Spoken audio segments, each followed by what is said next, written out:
La porte claqua comme un coup de tonnerre dans le silence de l'appartement parisien, et Amael sentit son cœur s'arrêter net en voyant Clément, torse nu, les yeux rougis par l'alcool et le désespoir, brandir une bouteille brisée vers sa propre gorge. « Si tu savais ce que j'ai fait quand elle n'était pas là, » murmura-t-il d'une voix brisée, avant de s'effondrer à genoux, les sanglots secouant son corps massif comme une tempête. Amael, figé sur le seuil, comprit en un éclair que les nuits solitaires qu'il avait passées à fantasmer sur cet homme n'étaient plus un secret, mais une bombe prête à exploser leur monde en mille éclats irrécupérables. C'était une soirée d'automne 2018, à Paris, dans le quartier du Marais où les rues pavées exhalaient encore l'odeur des feuilles mortes et des croissants chauds des boulangeries matinales. Amael avait 19 ans, un corps élancé sculpté par des heures de course à pied le long de la Seine, et des yeux verts hérités de sa mère, Élise, qui illuminait son visage anguleux quand il souriait, ce qui arrivait de moins en moins ces derniers temps. Élise, une femme aux courbes généreuses et aux rires contagieux, avait rencontré Clément 3 ans plus tôt, lors d'une exposition d'art contemporain à la Fondation Louis Vuitton. Clément, 42 ans à l'époque, était un architecte renommé, avec des mains calleuses qui avaient façonné des immeubles entiers, et un regard bleu acier qui semblait percer les âmes comme un rayon de soleil traversant les vitraux de Notre-Dame. Leur mariage avait été un conte de fées moderne, une cérémonie intime sous les arches du Pont des Arts, avec des cadenas d'amour accrochés en cascade comme des promesses éternelles. Amael, adolescent rebelle à l'époque, avait feint l'indifférence, mais au fond de lui, une jalousie sournoise s'était insinuée. Pas envers sa mère jamais, mais envers cet homme qui occupait soudain l'espace que son père absent avait laissé vacant depuis son divorce quand Amael avait 8 ans. Clément n'était pas comme les autres beaux-pères stéréotypés des films américains qu'Amael dévorait en cachette sur Netflix, il ne jouait pas au golf les dimanches, ne racontait pas d'anecdotes barbantes sur son boulot. Non, Clément était intense, passionné, avec une collection de vinyles jazz qui transformait leur appartement haussmannien en un club enfumé des années 50. Et surtout, il avait ce sourire en coin, ce regard qui s'attardait un peu trop longtemps sur Amael quand il rentrait de l'université, en sueur après un entraînement de natation. Les premiers signes étaient subtils, presque imperceptibles, comme les craquelures d'une façade ancienne sous la pluie incessante de Paris. Élise voyageait souvent pour son travail de galeriste des foires à Berlin, des auctions à Londres, laissant l'appartement à la garde de Clément et Amael. Ces soirées solitaires commençaient innocemment, un dîner partagé devant un film, un verre de Bordeaux trop généreux. « Ton fils est un bon garçon, Élise, » disait Clément au téléphone, sa voix grave résonnant dans le salon aux murs tapissés de livres. Mais quand elle raccrochait, l'air se chargeait d'une électricité nouvelle. Amael surprenait Clément en train de l'observer depuis la cuisine, les bras croisés sur son torse poilu, un tablier noué autour de sa taille comme un étendard de domesticité inattendue. Un soir de novembre, Élise était partie pour une semaine à Milan. La pluie martelait les fenêtres comme un avertissement ignoré. Amael, de retour d'une soirée arrosée avec des amis du quartier latin, trébucha dans le couloir, riant encore des blagues absurdes de son colocataire. Clément était là, assis dans le fauteuil en cuir usé près de la cheminée, un verre de whisky à la main, les flammes dansant sur son visage buriné par les ans. « Tu sens l'alcool, gamin ?» grogna-t-il avec un sourire qui n'atteignait pas ses yeux. Amael, ivre de bière bon marché et d'une liberté précaire, répliqua d'un ton provocateur, « Et toi, tu sens la solitude. Maman te manque déjà ?» Les mots sortirent comme une flèche empoisonnée, et le silence qui suivit fut plus assourdissant que le tonnerre dehors. Clément se leva lentement, sa silhouette imposante emplissant la pièce comme une ombre bienveillante. Il s'approcha, posant une main ferme sur l'épaule d'Amael, un geste paternel, censé l'apaiser. Mais le contact fut électrique, un courant qui remonta le long de la colonne vertébrale du jeune homme, allumant des feux qu'il avait étouffés depuis des mois. Amael avait toujours su qu'il était différent, ses premiers émois au lycée n'avaient pas été pour les filles aux lèvres glossées, mais pour le capitaine de l'équipe de foot, avec ses cuisses musclées sous le short trop court. Il avait nié, réprimé, enfoui ses sentiments sous des couches de machisme empruntées aux films hollywoodiens qu'il idolâtrait ou ses drames queer comme Brokeback Mountain qui le laissaient en larmes dans le noir de sa chambre. Ce soir-là, sous le regard scrutateur de Clément, les digues cédèrent. « Qu'est-ce que tu crois savoir de la solitude, Amael ?» murmura l'architecte, sa voix rauque comme le vinyle rayé d'un vieux Coltrane. Ses doigts glissèrent de l'épaule au cou, un effleurement qui n'avait rien de filial.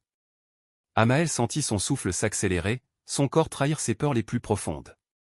Il leva les yeux, et dans ceux de Clément, il vit non pas un beau-père, mais un homme brisé par ses propres démons à un passé de relations éphémères avec des amants d'un soir, avant Élise, avant cette façade de normalité qu'il avait construite comme un de ses édifices impeccables.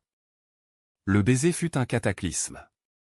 Clément attira Amaël contre lui, leurs lèvres se heurtant avec une urgence désespérée, comme si le monde entier allait s'effondrer s'il s'arrêtait. Les mains d'Amaël s'égarèrent sur le dos de Clément, sentant les muscles tendus sous la chemise déboutonnée, tandis que celle de l'aîné fouillait ses cheveux humides de pluie.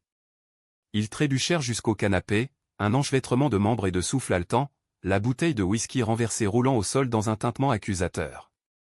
C'était mal, c'était interdit, c'était tout ce qu'Amaël avait fantasmé dans ses nuits solitaires, mais amplifié par la réalité charnelle de cet homme qui sentait le tabac froid et l'aftershave boisé.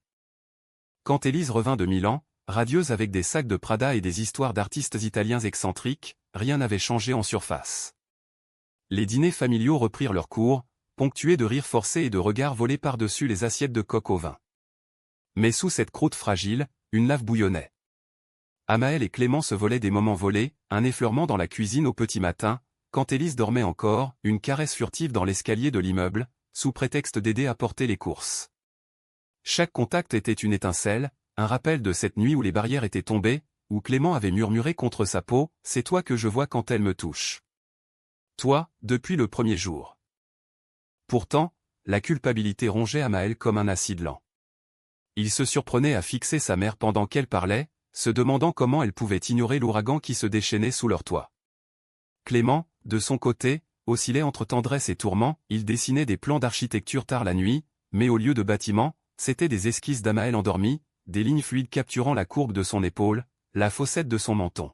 « C'est une folie », confia-t-il un soir, alors qu'ils se retrouvaient dans le grenier encombré de toiles d'Élise, leurs corps pressés l'un contre l'autre dans l'ombre poussiéreuse. « Mais je ne peux pas m'arrêter. Tu es comme une drogue, Amaël.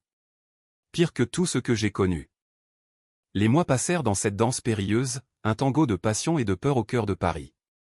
Amaël excellait à l'université en littérature, dévorant Proust et Gide comme si leurs mots pouvaient justifier son péché. Clément remportait un prix pour un projet de rénovation du quartier des Halles, mais ses discours publics sonnaient creux, hantés par l'absence de l'homme qu'il aimait vraiment. Élise, intuitive comme toute Parisienne qui se respecte, commençait à flairer quelque chose, les silences trop longs, les excuses pour des sorties solitaires. « Vous deux, vous vous entendez bien en mon absence, non ?» demanda-t-elle un soir, un sourcil arqué, un verre de chardonnay à la main. Amaël sentit son estomac se nouer, mais Clément, maître des façades, rit d'un ton léger, comme un père et son fils. Rien de plus. Le point de non-retour survint au printemps 2019, lors d'une canicule précoce qui transformait les boulevards en fours géants. Élise était à New York pour une biennale, laissant l'appartement baigné d'une lumière dorée filtrant à travers les volets mi-clos. Amaël et Clément, libérés de la contrainte, s'abandonnèrent enfin sans entrave. Ce fut une semaine de pure extase, des matinées paresseuses au lit, les draps froissés témoignant de leurs étreintes, des promenades main dans la main dans le jardin des Tuileries, déguisés en duo anodin, des dîners aux chandelles où Clément cuisinait des plats provençaux, ses yeux brillants comme des étoiles sur la carte du ciel parisien. « Je t'aime », avoua Amaël pour la première fois, les mots sortant comme une prière laïque. Clément, les larmes aux yeux, répondit « Moi aussi, mon amour. » Mais à quel prix ? La trahison frappa comme un éclair dans un ciel serein. Un soir, alors qu'il rentrait d'un cinéma du quartier latin à un film indépendant sur un amour impossible, ironie du sort, Amaël reçut un appel de sa mère. « Je rentre plus tôt. Et j'ai trouvé ça dans ton téléphone, laissé sur la table basse hier. » Sa voix était un fil tendu, prêt à rompre. Clément pâlit en entendant les mots, des messages effacés à la va-vite, mais pas assez. Des « je pense à toi » anodins en surface, mais chargés de sous-entendus pour qui savait lire entre les lignes. Élise avait vu, compris, et le monde bascula. Quand elle franchit le seuil, sac de voyage à la main, l'air était irrespirable. Elle ne cria pas, Élise n'était pas de ces femmes qui hurlent, elle était du genre à disséquer, à trancher avec la précision d'un scalpel. « Depuis quand ?» demanda-t-elle, les yeux rivés sur Clément, qui se tenait droit comme un soldat face au peloton d'exécution. Amaël, recroquevillé sur le canapé, murmura « Maman, je… » Mais elle l'interrompit d'un geste. « Toi, tais-toi. Lui, c'est mon mari. Et il a trahi tout ce qu'on avait bâti. » Les mots pleuvaient comme des accusations, dépeignant Clément non plus comme l'homme passionné, mais comme un prédateur, un imposteur qui avait abusé de la confiance familiale. Clément ne nia pas. Il s'agenouilla devant elle, les mains tremblantes, et avoua tout, les nuits solitaires, l'attirance irrésistible, l'amour qui avait grandi comme une ombre dans leur maison. Je t'aime encore, Élise. Mais Amael. C'est une partie de moi que je ne peux pas nier. Elle rit, un rire amer qui résonna comme un glas. Une partie de toi? Et moi, qu'est-ce que j'étais? Une couverture pour tes vices? Elle partit cette nuit-là, emportant une valise hâtivement bouclée, laissant derrière elle un sillage de parfums Chanel et de débris émotionnels. Les jours suivants furent un chaos kafkaïen. Amael erra dans les rues de Paris comme un fantôme, évitant les regards accusateurs des passants anonymes, se réfugiant dans les cafés enfumés de Saint-Germain où il noya sa culpabilité dans des espressos amers. Clément, licencié de son agence pour conflit d'intérêts de rumeurs infondées, mais destructrices, se murait dans le silence, buvant seul dans l'appartement vidé de sa chaleur. Ils se croisaient comme des étrangers, leurs corps se frôlant dans les couloirs étroits, mais leurs âmes distantes, blessées par la lame de la vérité. Le haut de la vague, le climax de leur drame, éclata lors d'une confrontation forcée. Élise revint un soir pluvieux, non pour pardonner, mais pour récupérer ses toiles. Elle trouva Clément effondré, la bouteille à la main, et Amael tentant de le raisonner. « Regardez-vous. Une famille brisée par vos mensonges, hurla-t-elle, les larmes coulant enfin, libérant la tempête qu'elle avait contenue. Clément, dans un sursaut de rage et de désespoir, avoua le pire, c'est moi qui ai commencé. La nuit où tu es parti pour Milan, je l'ai embrassé. J'ai trahi en premier. Amael, sidéré, sentit le sol se dérober. La trahison n'était pas seulement envers Élise, mais envers lui-même. Clément l'avait initié, manipulé, ou était-ce l'inverse? Les accusations volèrent, un tourbillon de mots acérés qui lacérèrent les chairs tendres de leur cœur. Pourtant, au milieu de ce chaos, une lueur d'humanité perça. Élise, au lieu de détruire, choisit la compassion. Je ne vous pardonnerai pas, pas maintenant. Mais je ne vous haïrai pas non plus. L'amour, même tordu, mérite une chance de guérir. Elle signa les papiers de divorce le mois suivant, avec une dignité qui força le respect de Paris tout entier. Clément déménagea dans un petit atelier près de Montmartre, où il reprit ses esquisses, transformant sa douleur en art brut. Amael, après des nuits blanches aérées sous la lune argentée de la capitale, entreprit une thérapie, affrontant ses démons queer dans un cabinet lambrissé du VE arrondissement. Leur réconciliation fut lente, comme un vin qui mûrit en cave. Des mois plus tard, par une soirée d'été où les fontaines de Versailles chantaient leur sérénade aquatique, Amael et Clément se retrouvèrent par hasard ou par destin. Lors d'une exposition d'architecture. Pas d'étreinte passionnée, pas de promesses folles. Juste un regard, un sourire timide, et ces mots de Clément, j'ai appris à m'aimer, enfin. Et toi? Amael hocha la tête, les yeux humides. Moi aussi. Et maman. Elle nous a sauvés, à sa manière. Aujourd'hui, en 2025, Paris bourdonne toujours de ses secrets, mais le leur est devenu une histoire chuchotée avec tendresse. Élise a refait sa vie avec une conservatrice de musée, une femme aux cheveux courts et au rire espiègle, et elle invite parfois Amael à dîner, sans rancune. Clément expose ses œuvres, des bâtiments inspirés par des courbes humaines, et Amael, diplômé en écriture, publie des nouvelles sur des amours impossibles qui touchent des cœurs brisés. Leur lien, Clément et Amael, n'est plus charnel au trop de cicatrices pour ça, mais spirituel, une fraternité forgée dans le feu de la trahison. Et quand la pluie tombe à nouveau sur la ville lumière, Amael se souvient de ce baiser interdit, non avec honte, mais avec gratitude. Car dans l'ombre de la famille déchirée, ils ont trouvé la lumière de l'authenticité. L'amour, après tout, n'est pas une ligne droite comme les Champs-Élysées, mais un labyrinthe de ruelles sombres où l'on se perd pour mieux se retrouver. Les échos de cette nuit fatidique résonnaient encore dans l'appartement déserté, où les meubles semblaient accuser de leur immobilité les fantômes qui hantaient les lieux.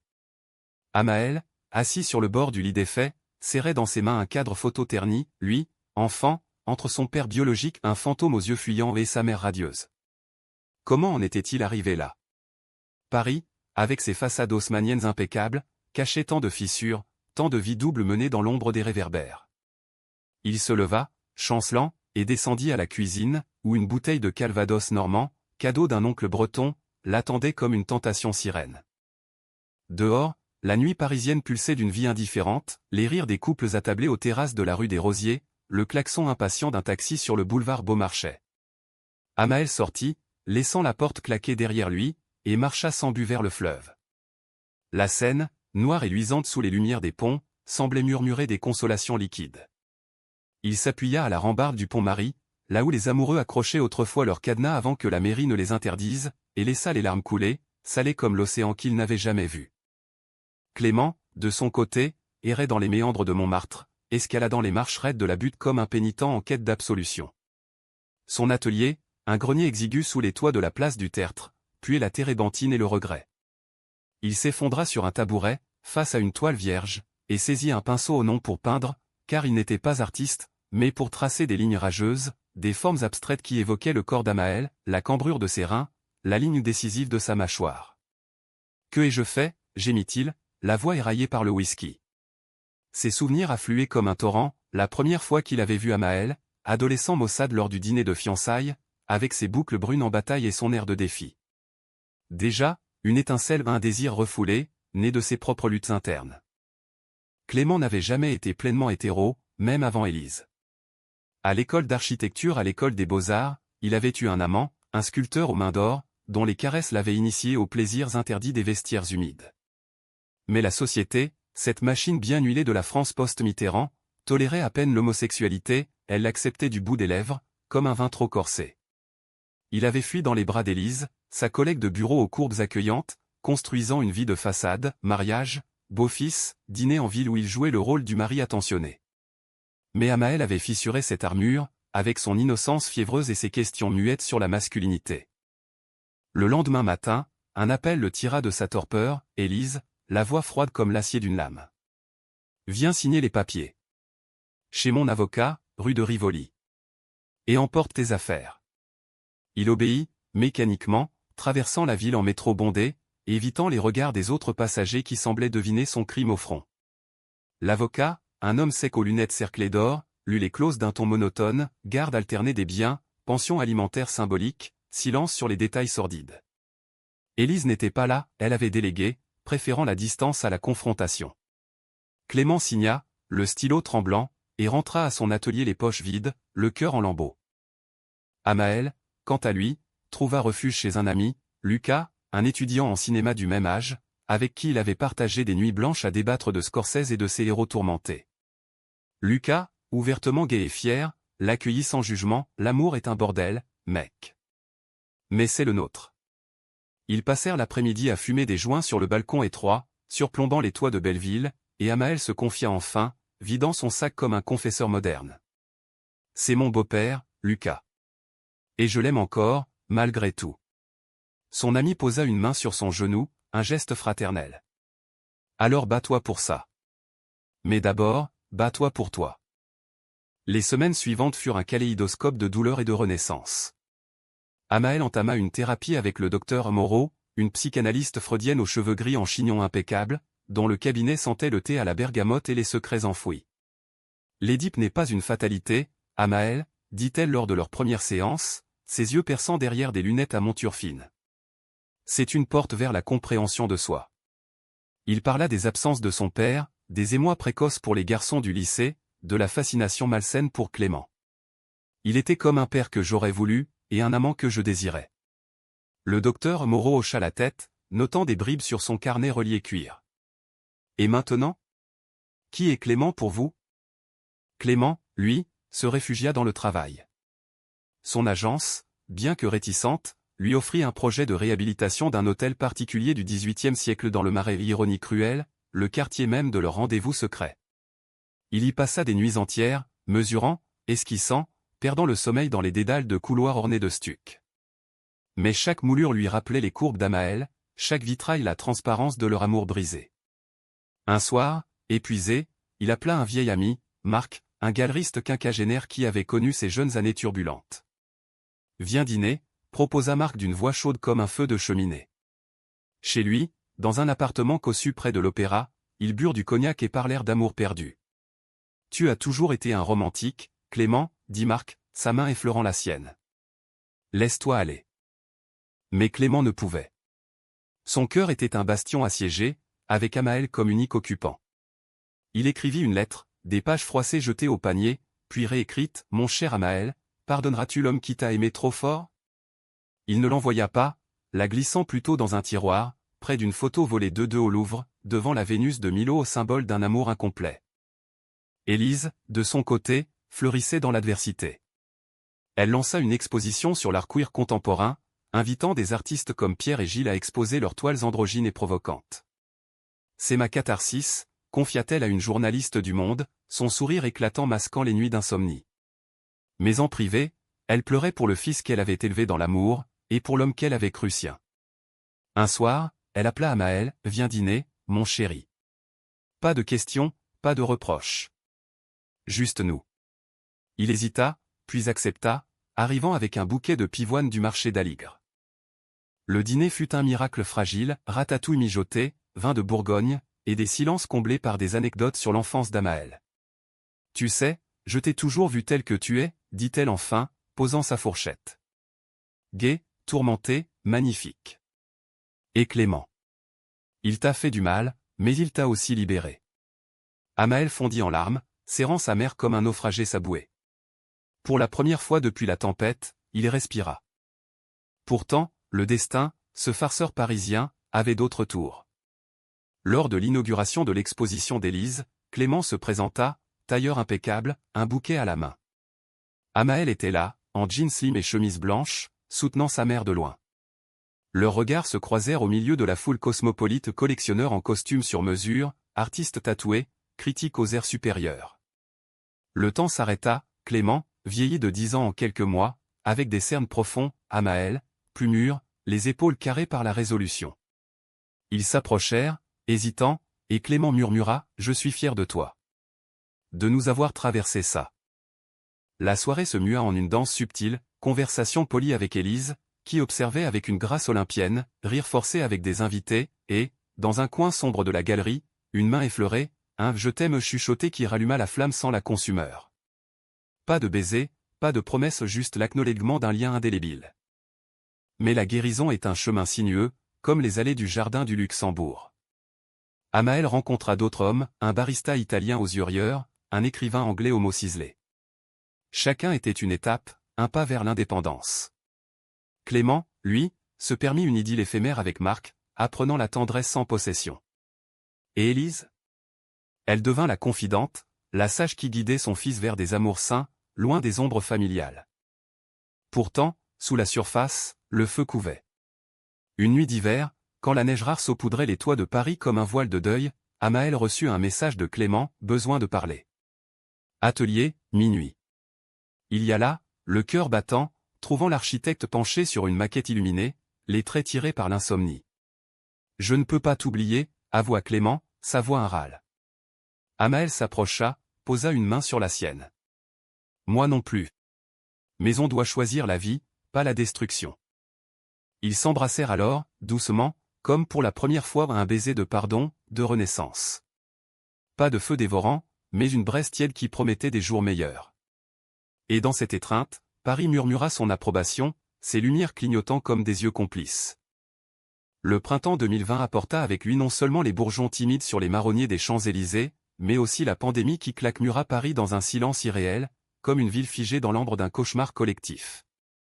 Les rues, autrefois bruissantes de klaxons et de terrasses animées, se muèrent en fantômes pavés, hantés par le lointain hurlement des sirènes d'ambulance.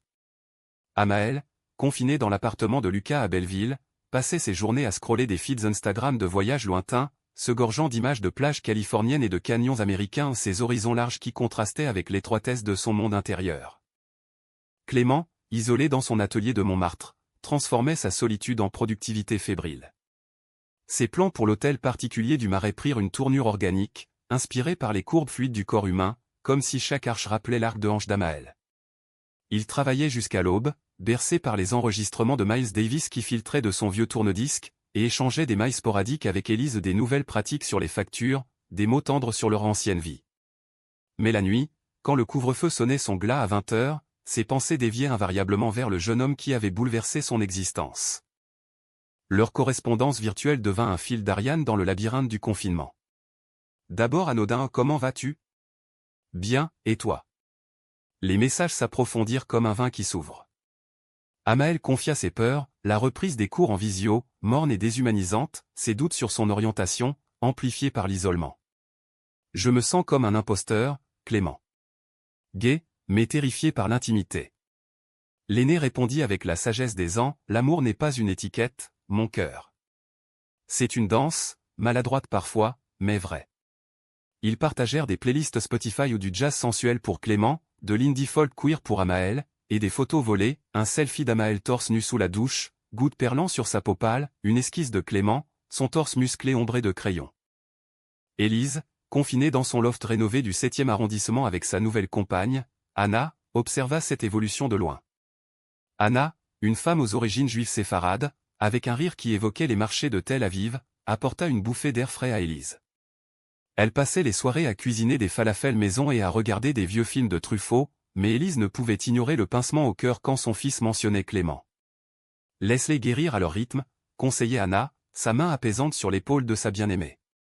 L'amour familial est élastique, il se retend.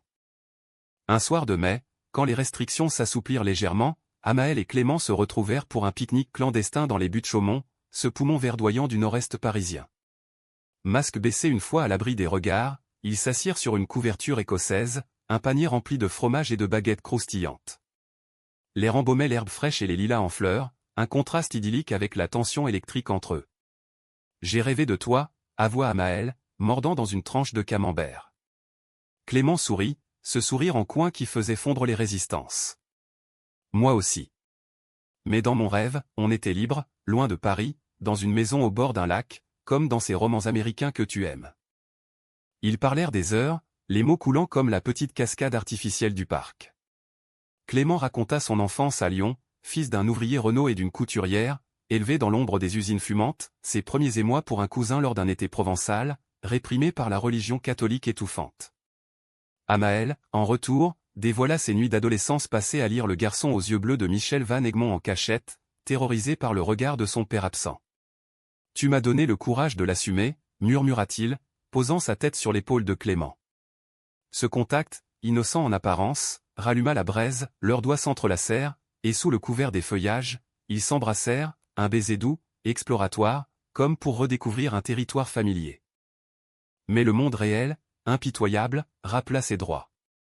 Le lendemain, un article dans le Figaro ou une chronique sur les dysfonctionnements familiaux en temps de crise fit écho à leur histoire de manière trop proche, semant le doute chez Élise. Elle appela Amael, « Écoute, je ne veux pas interférer, mais fais attention. L'amour est beau, mais la société nous juge encore. » Ces mots, bienveillants, pesèrent comme un avertissement. Clément, lui, reçut un mail de son patron, le projet Marais était gelé, faute de fonds post-Covid. La précarité s'invita, transformant leur idylle naissante en lutte quotidienne. L'été 2020 fut un tourbillon de petits bonheurs volés, balades masquées le long du canal Saint-Martin, où ils sirotaient des bières artisanales en observant les péniches paresseuses, nuits virtuelles où ils se regardaient à travers des écrans, se caressant mutuellement via des mots crus et tendres. Amael écrivit sa première nouvelle, un récit semi-autobiographique sur un beau-père et son beau-fils, soumis à une revue littéraire underground. « C'est thérapeutique », dit-il à Clément lors d'un appel Zoom, son visage illuminé par la lampe de bureau. « Et si ça sort, ce sera notre vérité, anonyme. » Clément, inspiré, reprit ses esquisses personnelles, les transformant en une série d'œuvres hybrides, architecture mêlée à des nus masculins, exposables dans une galerie queer de la rue Sainte-Croix de la Bretonnerie. Pour nous, expliqua-t-il, en voyant une photo d'une toile où deux silhouettes entrelacées formaient un pont sur la Seine. Mais la trahison rôdait encore, sous des formes insidieuses. Un ex-amant de Clément, jaloux, contacta Élise avec des ragots anciens, ravivant les plaies.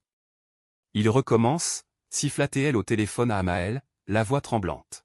« Dis-moi que ce n'est pas vrai. » Amael, déchiré, confronta Clément lors d'une rencontre secrète au Père-Lachaise, parmi les tombes moussues de Proust et Oscar Wilde aux gardiens symboliques de leur tourment littéraire. « As-tu revu Marc » demanda-t-il, les yeux plissés par la suspicion. Clément, honnête jusqu'à la moelle, avoua, une fois, un baiser. Mais c'était vide. « Toi, tu es mon tout. » La jalousie d'Amael éclata en un orage verbal, accusation de manipulation, de fuite en avant.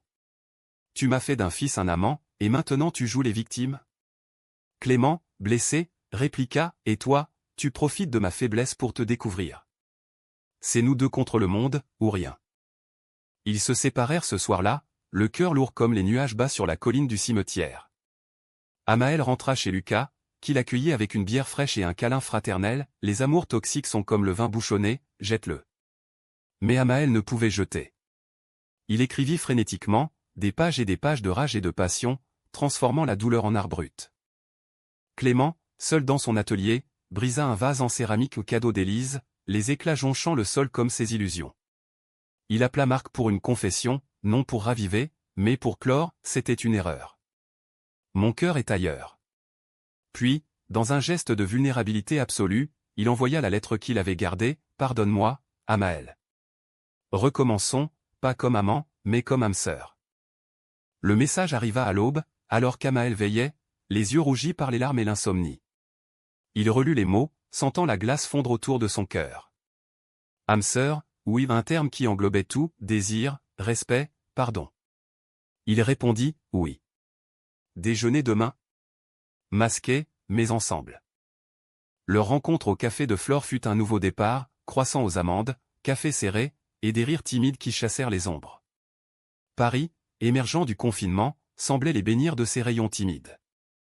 Élise, informée par un appel prudent d'Amael, soupira de soulagement, tant que c'est sain, mon fils. L'amour mérite ça. Pourtant, le climax couvait. L'exposition de Clément fut un succès, attirant critiques et collectionneurs, mais un journaliste fouineur déterra le scandale familial, titrant « L'architecte du désir interdit ». La presse s'emballa, transformant leur histoire en tabloïd sensationnel.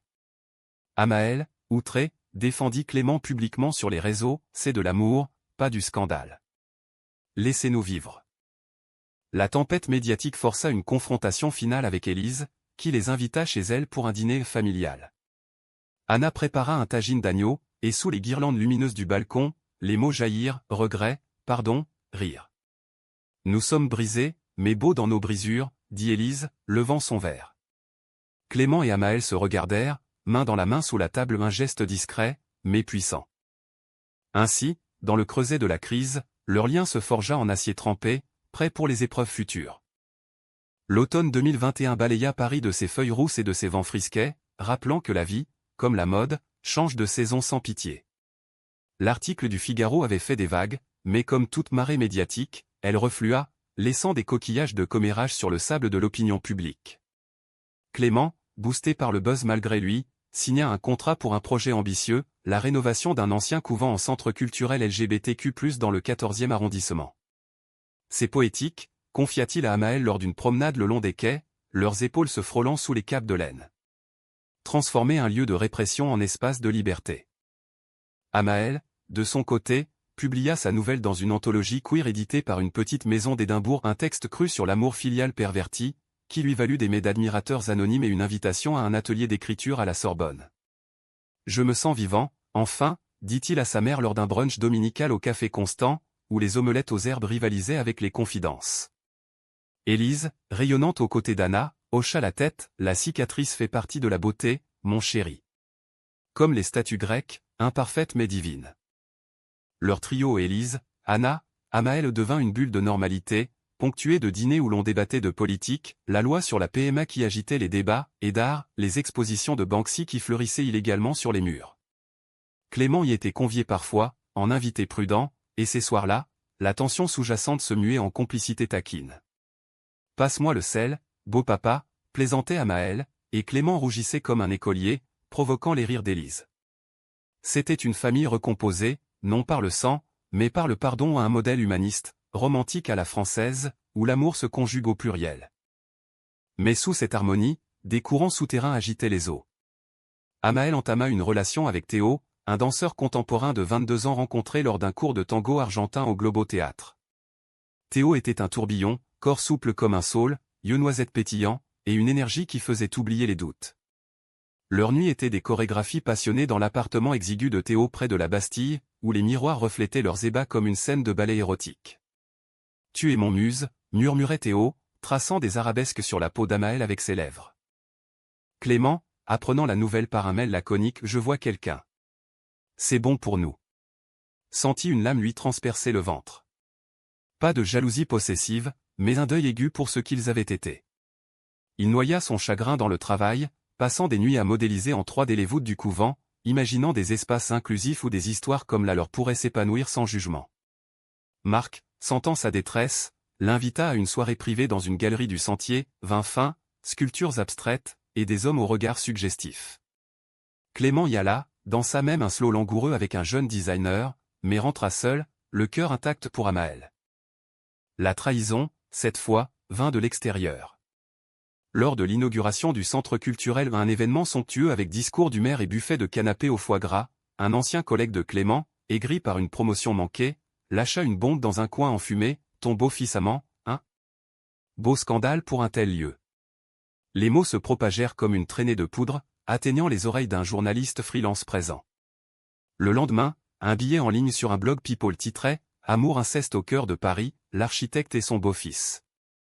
Le tollé fut immédiat.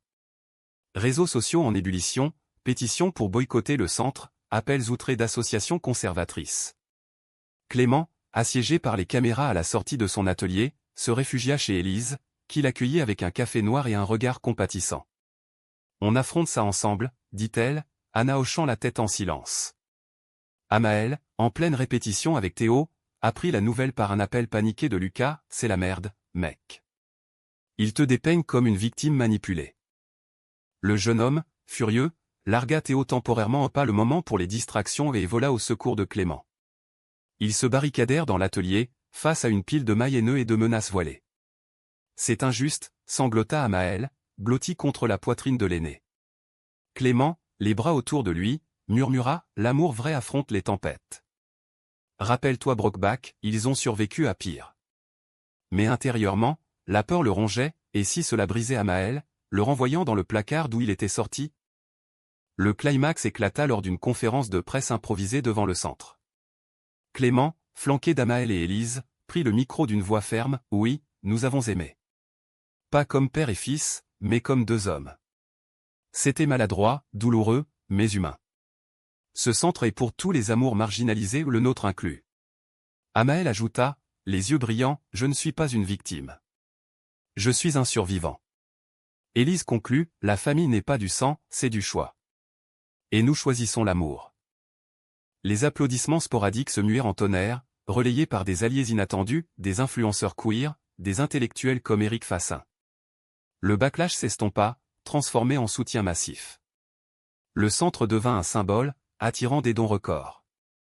Mais la victoire avait un coût, Théo quitta Amael pour de bon, trop de drame pour moi, et Clément, épuisé, fit une alerte cardiaque mineure, terrassé par le stress. À l'hôpital Necker, dans une chambre baignée de lumière filtrée par des rideaux verts, Amael veilla Clément, tenant sa main veinée comme un talisman. « Ne me laisse pas », murmura l'aîné, pâle sous les néons.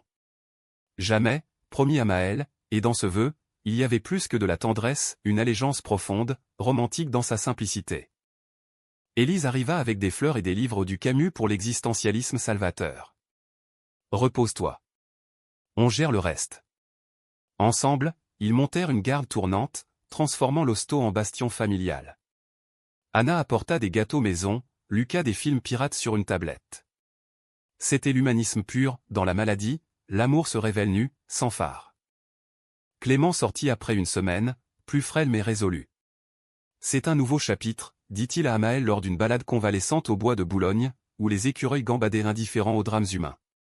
Pas d'amant secret, mais une amitié ouverte. Et qui sait ce que l'avenir réserve? Amael sourit, serrant son bras, qui sait? Mais ensemble, on est invincible. Les mois suivants furent une reconstruction douce. Amael lança un podcast sur les amours non conventionnels, invitant Clément comme premier guest à une conversation intime, émaillée d'humour et de larmes, qui fit le buzz sur France Inter. Élise organisa une expo commune, toile d'Anna mêlée aux esquisses de Clément, avec des textes d'Amael en interlude poétique. Paris, tolérante dans ses contradictions, acclama cette famille patchwork.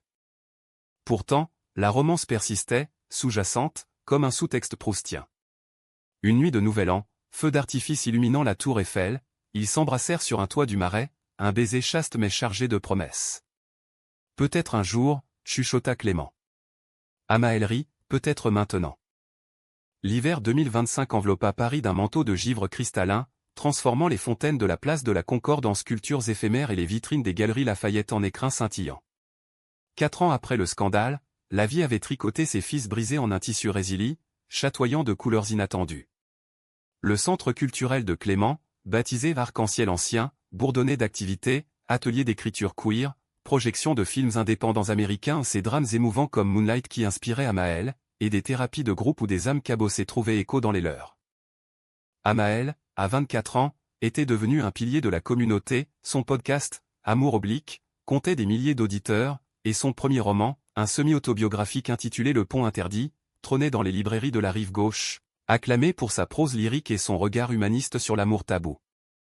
C'est l'histoire d'une trahison qui sauve, écrivit un critique du Nouvel Obs, capturant l'essence de leur saga. Il vivait désormais dans un studio cosy près du canal de l'Ourcq, avec des plantes grimpantes et des piles de manuscrits, et sortait avec un professeur d'histoire de l'art, Julien, un homme calme aux lunettes rondes qui lui offrait la stabilité sans drame. Clément, à 47 ans, arborait une maturité argentée, cheveux poivre et sel, rides d'expression qui creusaient son sourire en canyon charmant. Son agence prospérait, avec des projets éco-responsables à travers l'Europe, mais son cœur battait pour le centre, où il enseignait l'architecture inclusive. Sa relation avec Marc s'était muée en amitié profonde, ponctuée de dîners intellectuels, mais sans feu. « J'ai appris la monogamie avec toi, même si c'était platonique », confia-t-il un jour à Amael, lors d'un apéro improvisé sur les berges de la Seine. Élise et Anna, mariées lors d'une cérémonie intime à la mairie du 4e en 2023, formaient un duo inséparable, voyage en Toscane, expo collective qui fusionnait art et activisme. Élise avait pardonné pleinement, transformant sa galerie en hub pour artistes marginalisés, et invitait souvent Clément et Amael à des vernissages, où ils déambulaient comme des vieux complices, échangeant des regards complices sur les toiles abstraites. Le conflit latent, cette braise qui couvait depuis le début, ressurgit lors d'une rétrospective personnelle de Clément au centre. Parmi les maquettes et esquisses, une pièce maîtresse, une installation interactive, un pont miniature reliant deux rives symboles d'eux-mêmes, avec des lumières LED pulsant au rythme de battements de cœur enregistrés.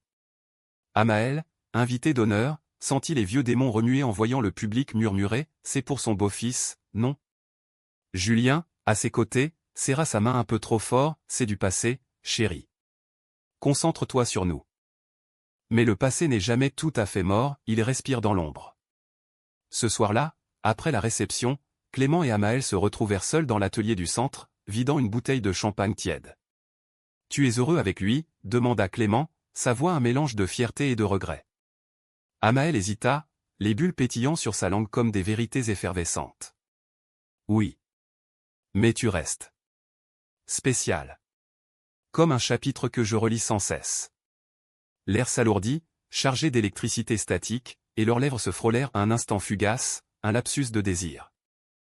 Julien, arrivant inopportunément pour raccompagner Amael, surprit le geste.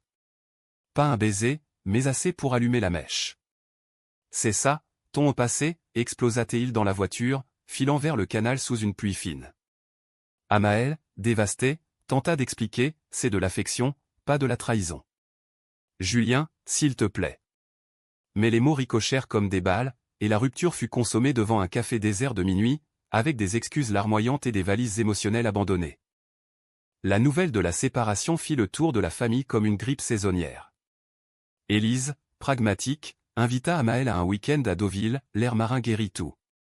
Anna, philosophe, ajouta « L'amour n'est pas possession, c'est libération. » Clément, rongé par la culpabilité, s'excusa par lettre manuscrite « J'ai rouvert une plaie.